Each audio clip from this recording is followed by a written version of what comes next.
পিতামাতা জীবিত থাকা অবস্থায় যেমনিভাবে আমাদের কিছু দায়িত্ব থাকে, এখন পিতামাতার মৃত্যুর পরে সন্তানের এই দায়িত্ব কি শেষ হয়ে যায়?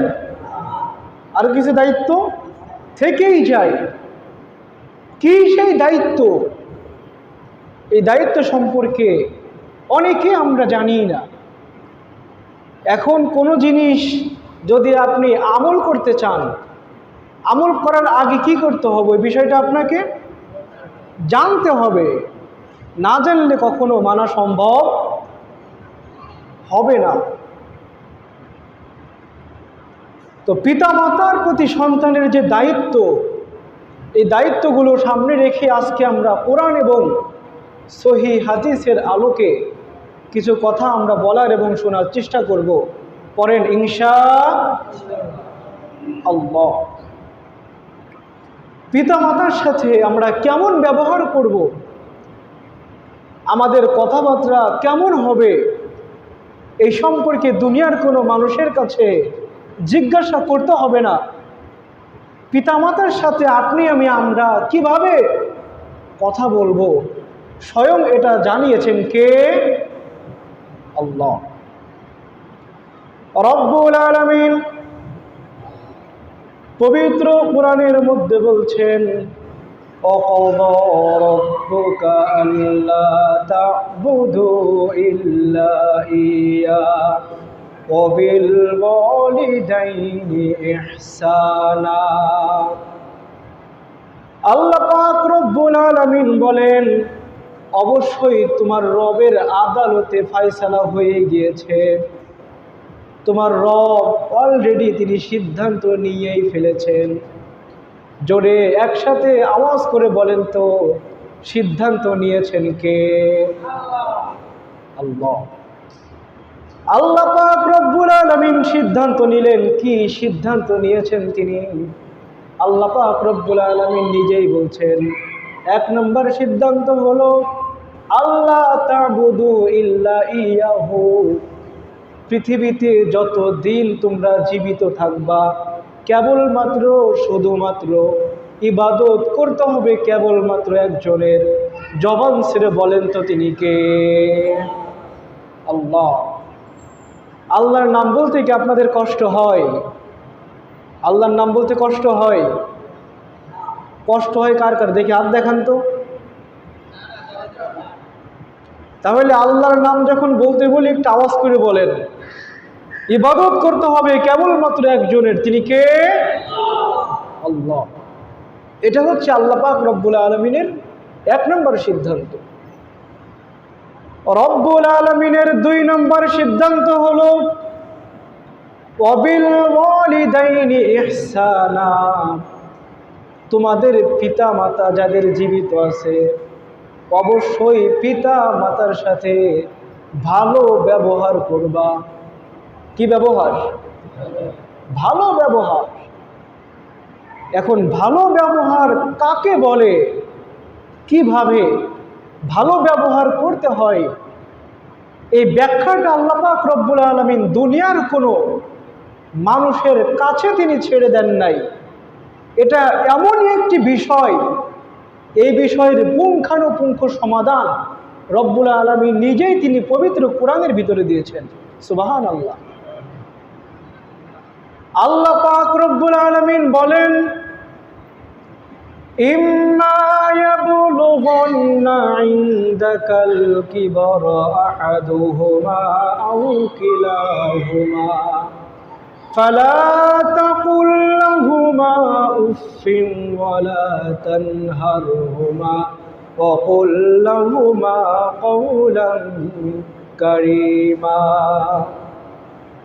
আল্লাহ পাক রব্বুল আলামিন বলেন, তোমাদের পিতা অথবা তোমাদের মাতা দুইজনের যে কোনো একজন যদি তোমার জীবদ্দশায় জীবিত থাকে, অথবা তোমাদের পিতা যদি জীবিত থাকে, অথবা তোমাদের মা যদি তোমার জীবদ্দশায় জীবিত থাকে, তাহলে তাদের সাথে কখনো উফ এই শব্দটা তোমরা উচ্চারণ করো না।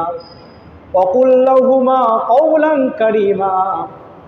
যখন তাদের সাথে কথা বলবা অবশ্যই নম্র ভাষায় বিনয়ের সাথে তাদের সাথে তোমরা কথা বলবা। এখন আপনাদের সবার কাছে আমার একটা প্রশ্ন, শরীয়তের দৃষ্টিকোণ থেকে আল্লাহর আদেশ এটা কি সুন্নাত নাকি ফরজ? একসাথে বলেন, ফরজ।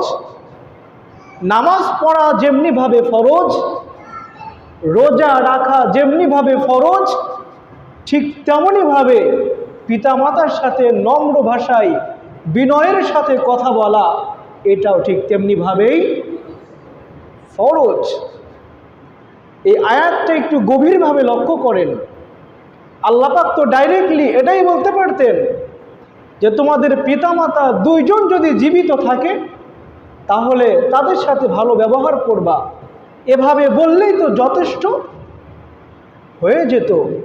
কিন্তু তিনি ভেঙে ভেঙে বললেন এখানে হয়তো তোমার পিতা জীবিত থাকবে, মা থাকবে না, অথবা মা থাকবে না, পিতা থাকবে, যে কোনো একজন থাকতে পারে। যখন তারা বার্ধক্যে বৃদ্ধ বয়সে উপনীত হবে তাদের ব্যবহারে কথাবার্তায় কখনো তাদের সামনে উফ এই শব্দটাও তোমরা উচ্চারণ করবে না। ভেঙে ভেঙে বলার কারণটা কি? আমি নিজের কানে এমন কথা সমাজ থেকে শুনেছি, পিতা যদি মারা যায় মাকে অনেকে সম্মান করে, কিন্তু পিতার আগে যদি কখনো মা মরে যায় কিছু কিছু মানুষ তো রীতিমতো বলে যে মা মরে গেলে বাবা হয়ে যায় তাওই বা তালই। তো পিতা আবার তালই হয় কিভাবে? আল্লাহ পাক রব্বুল আলামিন এখানে তিনি ক্লিয়ার করে বললেন পিতা সে চিরকালই তোমার পিতা, মাতা চিরকালই তোমার মাতা। হয়তো একজন আগে মরবে একজন পরে মরবে, কিন্তু সম্মান চিরকালই তোমার একইভাবেই দিতে হবে। সম্মানিত প্রিয় ভাইয়েরা, তো আল্লাহর আদেশ হচ্ছে পিতামাতার সাথে যখন কথা বলবা তখন নম্র ভাষায় তাদের সাথে কথা বলতে হবে। এই আদেশ কার? আল্লাহর। কিন্তু নম্র ভাষায় তো কথা বলেই না। দুঃখজনক ব্যাপার হলেও সত্য, অনেক মানুষ ধমক দিতে দিতে মায়ের গায়ে হাত পর্যন্ত তারা তোলে। এমন ঘটনা তো মনে হয় বাংলাদেশে নাই। সচক্ষে হয়তো আমরা কখনো দেখি নাই, কিন্তু যারা নেট চালাই মোটামুটি আমরা সকলেই কিন্তু এটা দেখতে পেয়েছি। রব্বুল আলামিন বলেন তোমাদের মায়েদের সাথে তোমরা অবশ্যই ভালো ব্যবহার করবা। মার সাথে কেন আমরা ভালো ব্যবহার করব? রব্বুল আলামিন নিজেই তিনি পবিত্র কোরআনের মধ্যে বলছেন। আল্লাহ পাক রব্বুল আলামিন বলেন ওয়াসাইনাল ইনসানা বিওয়ালিদাইহি ইহসানা হামালাতুহু উম্মুহু কুরহা ওয়া ওয়াদাআতুহু কুরহা। আল্লাহ পাক রব্বুল আলামিন বলেন অবশ্যই তোমরা তোমাদের পিতা মাতার সাথে ভালো ব্যবহার করবা। কারণ কি? কারণ হচ্ছে হামালাতুহু উম্মুহু কুরহা, তোমার মা তোমাকে একটা দুইটা দিন নয়, দিনের পরে দিন, সপ্তাহের পর সপ্তাহ, মাসের পর মাস আমাদের প্রত্যেকের মা আমাদেরকে গর্ভে ধারণ করেছিল। অনেক ভাইরা আজকে পৃথিবীতে আছে, দেখবেন বিশাল বড় একটা ঘরের ভিতরে মাকে সামান্য একটু জায়গা দিবে, এই জায়গা পর্যন্ত দেয় না। এমন কুলাঙ্গার সন্তান আমাদের দেশে আছে না নাই?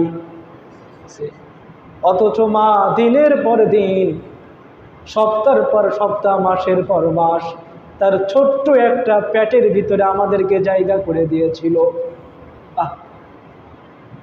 পেটের ভিতরে থাকা অবস্থায়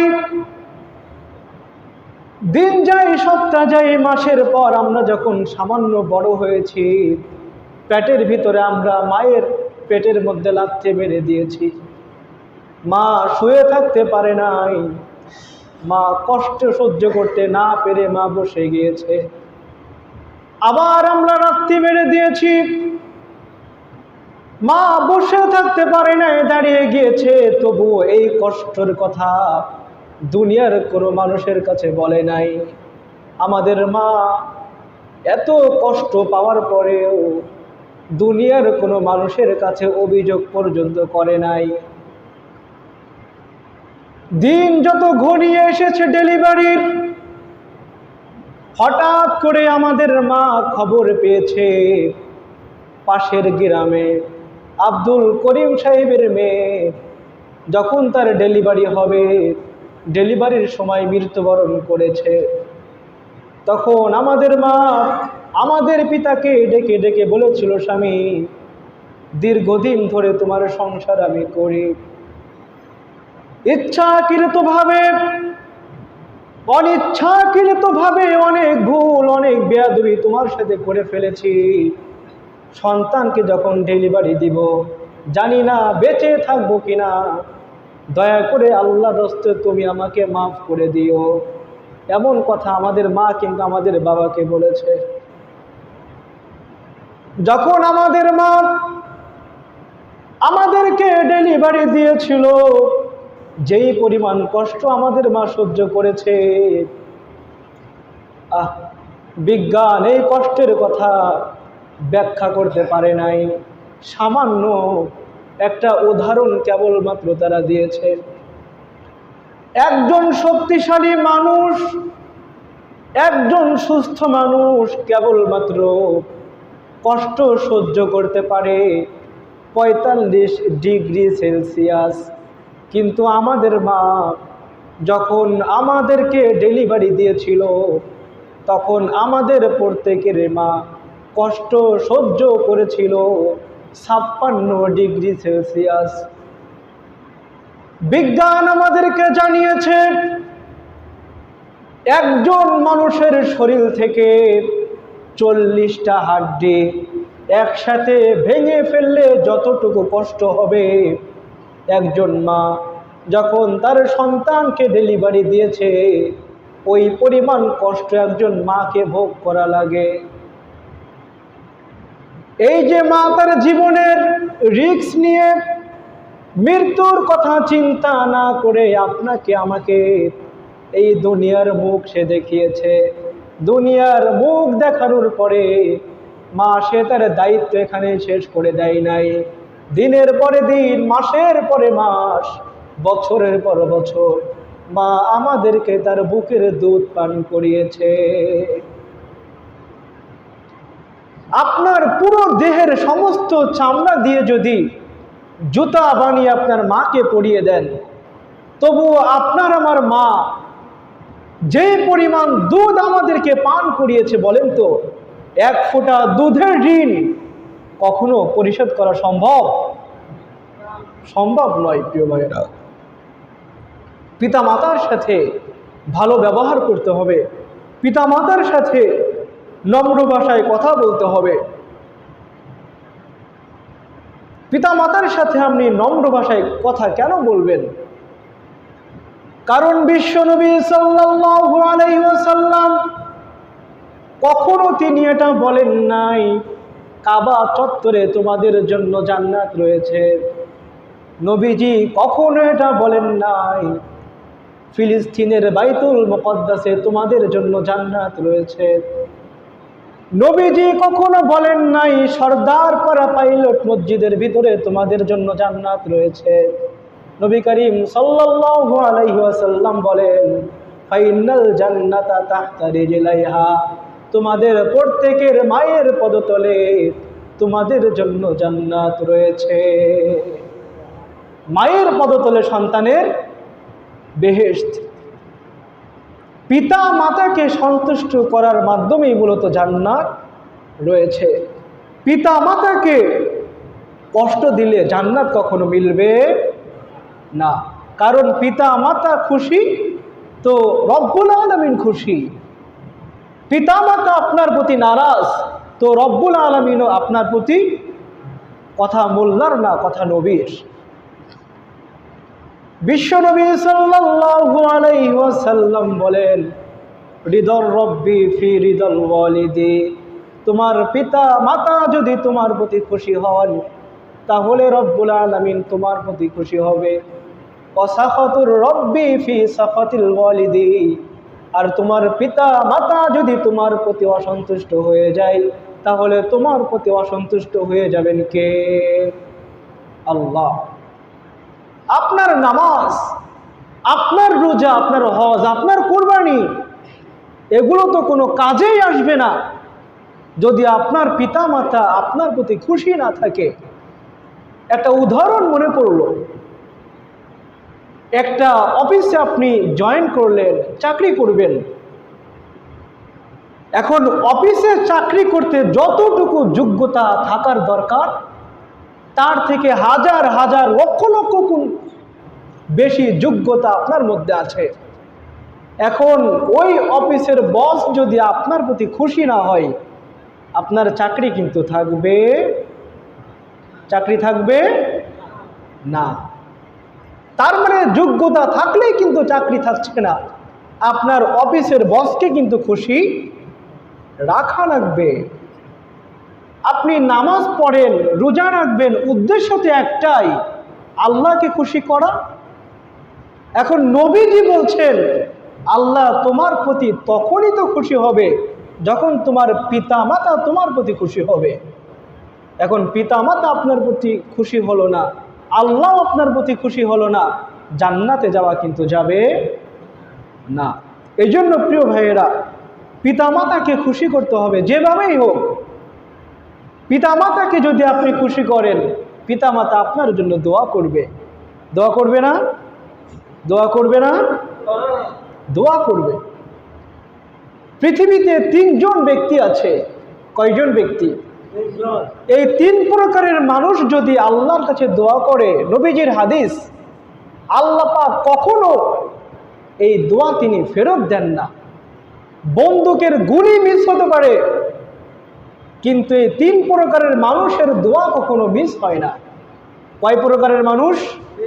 তিন প্রকারের মানুষ, নবীজির হাদিস। এক নম্বরে দাওয়াতুল ওয়ালিদি, তোমার পিতা মাতা যদি কখনো তোমার জন্য দোয়া করে, আল্লাহ পাক এই দোয়া কখনো তিনি ফেরত দেন না। এই জন্যে মাঝে মধ্যে যাদের পিতা মাতা জীবিত আছে, বাড়িতে গিয়ে মাকে বলবেন, মা, মাথাটা এগিয়ে দিয়ে বলবেন একটু দোয়া করে দাও। যাদের বাবা জীবিত আছে বলবেন, বাবা, মাথায় হাত দিয়ে আমার জন্য একটু দোয়া করে দাও। কারণ নবী বলেছেন, তোমার পিতা মাতা যদি তোমার জন্য দোয়া করে, বন্দুকের গুলি মিস হতে পারে, পিতা মাতার এই দোয়া মিস হবে না।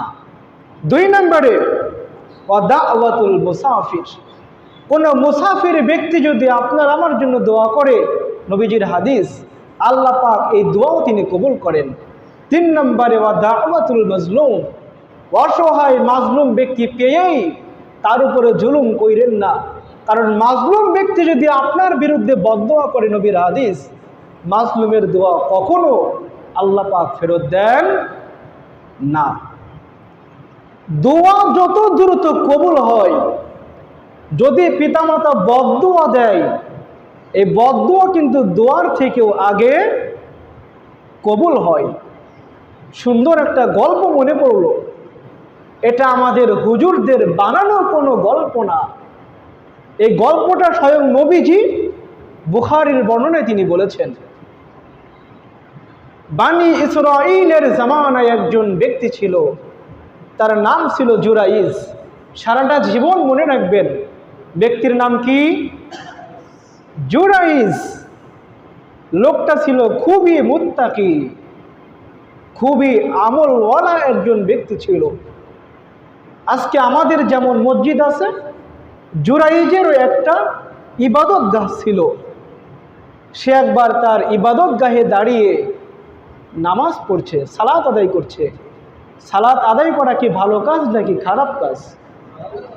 একসাথে বলেন, ভালো কাজ নাকি খারাপ কাজ? ভালো কাজ।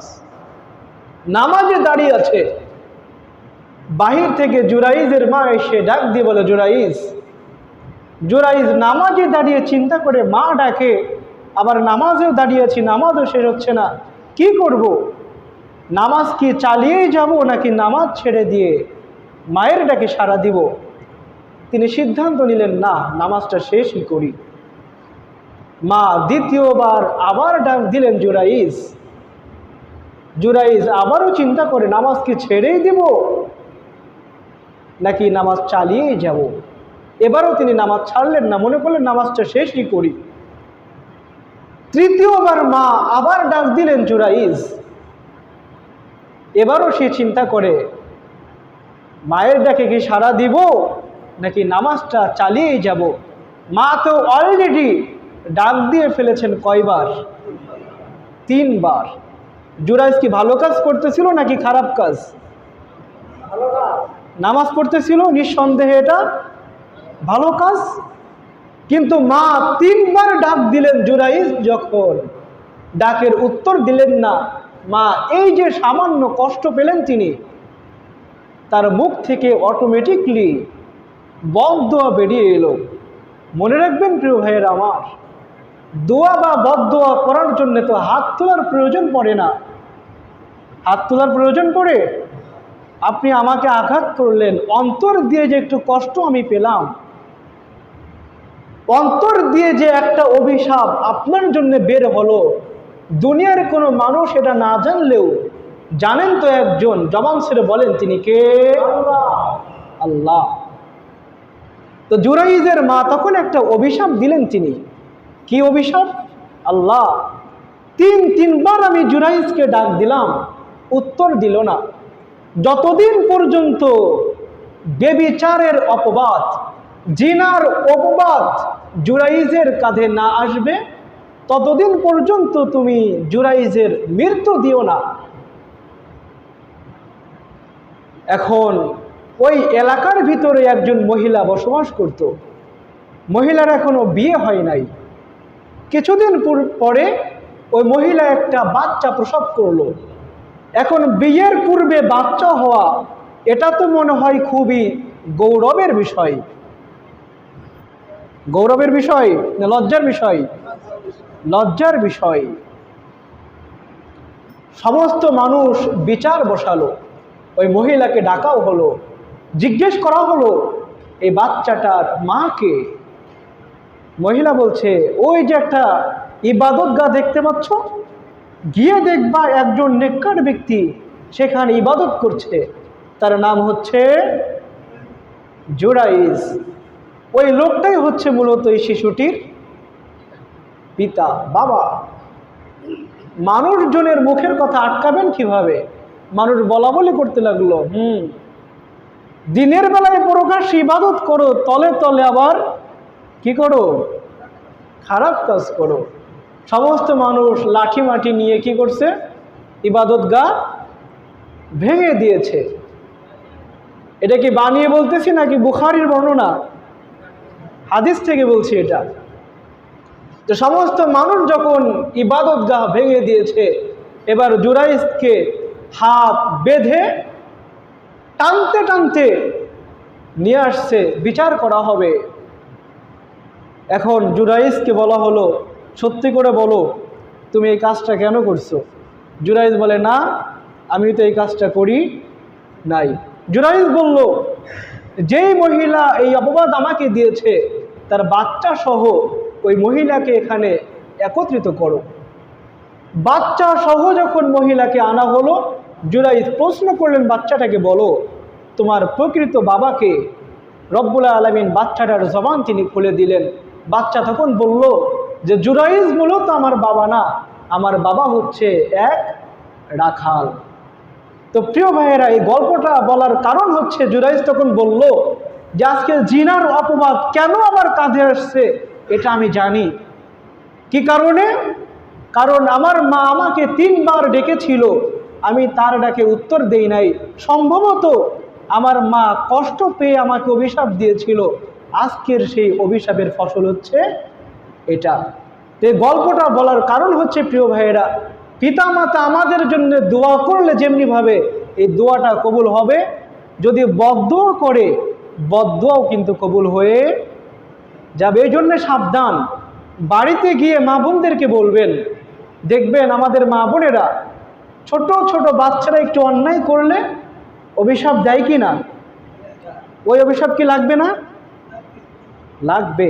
এই জন্য বলবেন, বাচ্চারা যদি অন্যায় করে কথায় কথায় অভিশাপ দেওয়া যাবে না। সম্মানিত প্রিয় ভাইয়েরা, তো পিতামাতার সাথে ভালো ব্যবহার আপনি কেন করবেন? কারণ আপনার আমার নবী বলে গিয়েছেন, পৃথিবীতে সব থেকে ভালো কাজ হচ্ছে, সব থেকে উত্তম কাজ হচ্ছে as-salatu li-waqtiha, সময় মতো নামাজ পড়া। সব থেকে উত্তম কাজ সময় মতো নামাজ পড়া, ওয়াক্ত মতো সালাত আদায় করা। নামাজের পরে সব থেকে উত্তম কাজ হচ্ছে বিররুল ওয়ালিদাইন, পিতা মাতার সাথে ভালো ব্যবহার করা। যদি কখনো কেউ আপনাদেরকে প্রশ্ন করে, বলো তো পৃথিবীতে সব থেকে উত্তম আমল কোনটা? শুধু নামাজ পড়া নাকি সময় মতো নামাজ পড়া? জোহরের নামাজ আসরের সময় পড়লে হবে? তো পৃথিবীতে সব থেকে ভালো কাজ কোনটা? দ্বিতীয় পর্যায়ে ভালো কাজ কোনটা? দ্বিতীয় পর্যায়ে পিতা মাতার সাথে ভালো ব্যবহার করা। আবার যদি আপনি গুনাহের দিকে তাকান, পৃথিবীতে সব থেকে বড় গুনাহ হচ্ছে আল ইশরাকু বিল্লাহ, আল্লাহর সাথে অংশীদারিত্ব বানানো সব থেকে বড় গুনাহ। শিরকের পরে সব থেকে বড় গুনাহ হচ্ছে উকুকুল ওয়ালিদাইন, পিতা মাতার সাথে খারাপ ব্যবহার করা, পিতা মাতার অবাধ্য হয়ে যাওয়া। এই জন্য প্রিয় ভাইয়েরা, পিতা মাতার সাথে ভালো কাজ করতে রাজি আছেন তো আপনারা? আল্লাহ আমাদের সকলকেই পিতা মাতার সাথে উত্তম আচরণ করার তৌফিক দান করুন, আমরা সকলেই পড়ি আমিন। তবে দুঃখের সাথে আর একটা কথা বলতে হচ্ছে, আজকে দেখবেন পিতা মাতাকে ভাগ করে এমন সন্তান বাংলাদেশে আছে না নাই? আছে। 3টা ভাই, মা খাবে পিতা খাবে বলে, আরে আমি একা কেন এদেরকে খেতে দিব, আমার তো আর ভাই আছে, তাদের তো উচিত খাবার দেয়া। পিতা মাতাকে ভাগ করে দেয়। কিভাবে ভাগ করে? 2 ভাই, পিতা অমুক ভাইয়ের ঘরে 15 দিন খাবে আর এই ভাইয়ের ঘরে 15 দিন খাবে। এই যে ভাগাভাগি করলো, এই সিস্টেমটা তো মনে হয় বাংলাদেশে নাই। আফসোসের বিষয় প্রিয় ভাইয়েরা, জানেন না আপনারা এটা? মা সন্তানের ঘরে 15 দিন ধরে খাচ্ছে, 15 দিনের মাথায় সন্তান বাজার থেকে গরুর গোশত নিয়ে আসছে। মা তো এটা দেখতে পেয়েছে। এখন সকালবেলা মা চিন্তা করে, কতদিন পর্যন্ত গরুর গোশত খাই না, আজকে আমার সন্তান গরুর গোশত কিনে এনেছে, দুপুরে গরুর গোশত দিয়ে পেটটা ভরে ভাত খেতে পারবো। কিন্তু দুপুর গড়িয়ে বিকেল হয়, সন্তান এবং সন্তানের বউ কেউই মাকে খাওয়ার জন্য আর ডাকে না। বিকেলবেলায় মা বলছে, বৌমা আজকে আমাকে খাবার দিবা না? বৌমা বলছে, কেন, আপনি জানেন না আমাদের ঘরে তো আপনার খাওয়ার কথা ছিল 15 দিন, সেটা তো গতকাল রাতে শেষ হয়ে গিয়েছে। বলেন, মার মনে এই যে একটা কষ্ট লাগবে, আল্লাহর কসম এই কষ্টের কারণে আপনার দুনিয়া আখিরাত দুইটাই কিন্তু বরবাদ হয়ে যাবে। এই ভাগাভাগি করা কিন্তু যাবে না। পিতামাতার জন্য খরচ করতে হবে। আর এটা হচ্ছে পৃথিবীতে উত্তম খরচের মধ্য থেকে একটা উত্তম জায়গা। এটা এই কথা মোল্লার না, কথা হচ্ছে কার? আল্লাহ রব্বুল আলামিন পবিত্র কোরআনের মধ্যে বলছেন, ইয়াসআলুনাকা মাযা ইউনফিকুনা কুল মা আনফাকতুম মিন খায়রিন ফালিল ওয়ালিদাইন। আল্লাহ পাক বলেন, নবী পৃথিবীর মানুষগুলো আপনার কাছে এসে প্রশ্ন করবে, নবী আমাদের যে সম্পদগুলো আছে, আমাদের এই সম্পদগুলো আমরা কোন কোন খাতে ব্যয় করব, এটা আপনি আমাদেরকে একটু জানিয়ে দেন। আল্লাহ পাক বলেন, নবী আপনি ওদেরকে বলবেন, কুল মা আনফাকতুম মিন খায়রিন ফালিল ওয়ালিদাইন। পৃথিবীতে যত ভালো ভালো কাজগুলো আছে, ওই ভালো ভালো কাজের মধ্যে তোমরা তোমাদের টাকা পয়সাগুলো খরচ করবা। আর এই ভালো কাজের মধ্য থেকে সব থেকে ভালো কাজ হচ্ছে বিররুল ওয়ালিদাইন ফালিল ওয়ালিদাইন, পিতা মাতার জন্য খরচ করা। কথা মোল্লার না, কথা কার? আল্লাহর কথা। পিতা মাতার জন্য খরচ করতে হবে। প্রিয় ভাইয়েরা, রব্বুল আলামিন আমাদের সকলকেই পিতা মাতার জন্য খরচ করার তৌফিক দান করেন। আমরা সকলেই পড়ি আমিন। তো অনেকের মনের মধ্যে একটা প্রশ্ন আসতে পারে, হুজুর, পিতামাতা আমাদেরকে যে আদেশ করবে, আমরা কি তাদের সমস্ত আদেশ, তাদের সমস্ত কথা মানতে কি আমরা বাধ্য? প্রিয় ভাইয়েরা, এই সম্পর্কে রব্বুল আলামিন নিজেই তিনি পবিত্র কোরআনের মধ্যে বলছেন, ওয়াইন জাহাদাকা লিতুশরিকা বি মা লাইসা লাকা বিহি ইলমুন ফালা তুতিউহুমা। যদি কখনো তোমার পিতা এবং তোমার মাতা কোনো গুনার কাজের দিকে আদেশ করে, ওই কাজটা তোমার জন্য করা যাবে। তোমার পিতা মাতা যদি কখনো তোমাকে বেদাত কোনো কাজ করার জন্য আদেশ করে, ওই কাজটা করা যাবে। এক কথায় আমরা বলতে পারি, আমাদের পিতা মাতা যদি আমাদেরকে এমন কাজের আদেশ করে, যে আদেশটা বাস্তবায়ন করতে গেলে কোরআনের আদেশের অমান্য হয়, নবীজির হাদিসের অবমাননা করা হয়, তাহলে এই কথাগুলো মানা যাবে না।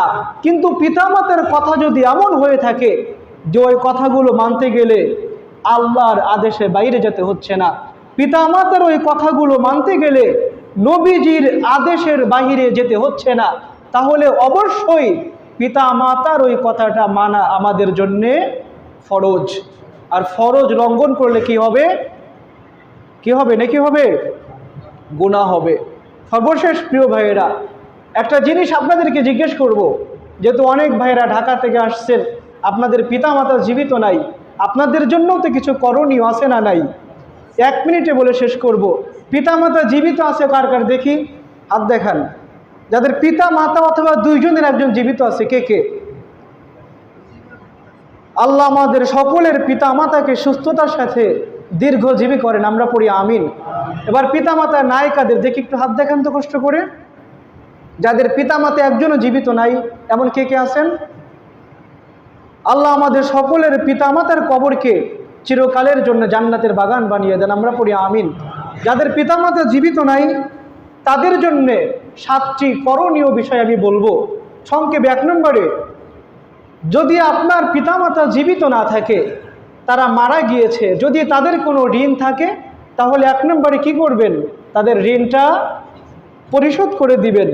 2 নম্বর করণীয়, যদি আপনার পিতামাতা মৃত্যুর সময় আপনাকে কোনো ওসিয়ত করে যায়, তাহলে অবশ্যই শরীয়ত সম্মতভাবে তাদের ওসিয়তগুলো পূরণ করতে হবে। 3 নম্বরে, মাঝে মধ্যে তাদের পক্ষ থেকে আল্লাহর নামে সদকা করতে হবে। যেমন জুমার দিন আসছেন, আপনার মা জীবিত নাই, আপনার পিতাও জীবিত নাই, পকেট থেকে 10টা টাকা দিয়ে বলেন, আল্লাহ তোমার নামে আমার মায়ের পক্ষ থেকে এই 10টা টাকা আমি দান করে দিলাম। তো 3 নম্বরে কি করতে হবে? দান করতে হবে।